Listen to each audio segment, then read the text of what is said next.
يطلق عليهم في اللهجة العراقية الصبة، وتعني باللغة المندائية غطس في الماء، حيث أن الغطس في الماء أحد أهم شعائرهم الدينية. الصابئة ديانة مسالمة وغير تبشيرية، لا يمكن دخول معتنق جديد لها. شعارها اللون الأبيض، وتحترم جميع رسل الله، تدعو لوحدانيته، واعتبرهم مشايخ المسلمين من أهل الذمة، لأن جميع شروط وأحكام أهل الذمة تنطبق عليهم. هم أصحاب أول ديانة موحدة، لهم كتابهم السماوي وأنبياؤهم معروفة ومبجلة لدى كل الأديان السماوية. الدين الصابئي أقدم وأول دين توحيدي حنيف عرف على وجه الأرض. يتبع الصابئيون أنبياء الله آدم، وآخر أنبياؤهم يحيى بن زكريا عليه السلام.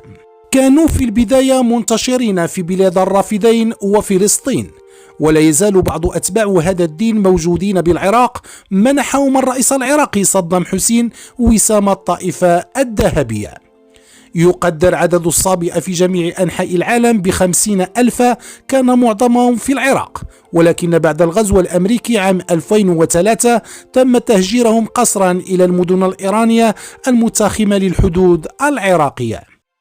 آمن الصابئة المندائيون بتعاليم الخليل إبراهيم عليه السلام، احتفظوا بصحفه ومارسوا طقوس التعميد التي سنها لهم واستمروا عليها إلى يومنا هذا، كما هاجرت مجموعة منهم معه إلى حيران، وبقت المجموعة الأخرى في العراق. ارتبطت طقوسهم وبخاصة طقوس الغطس والاصطباغ بمياه الرافدين.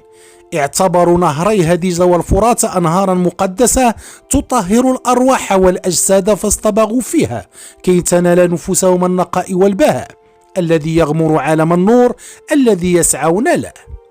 يتكلم الصابئة اللغة العربية والآرامية والسريانية القديمة، لكن كتبهم المقدسة مكتوبة باللغة العراقية الأصلية المندائية، كما يفتتح الصابئة كلامهم ببسم الله الحي العظيم.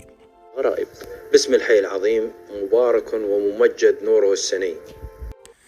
الصلاة في الدين الصابئي تؤدى 3 مرات في اليوم، قبيل الشروق، وعند زوال الشمس، وقبيل الغروب. تستحب أن تكون جماعة في أيام الأحد والأعياد، وهي من دون سجود. الصوم عند الصابئة على نوعين: صوم كبير، ويشمل الصوم عن كبائر الذنوب والأخلاق الرديئة، والصوم الصغير الذي يمتنع فيه عن أكل اللحم المباح لمدة 32 يوما متفرقة على طول أيام السنة.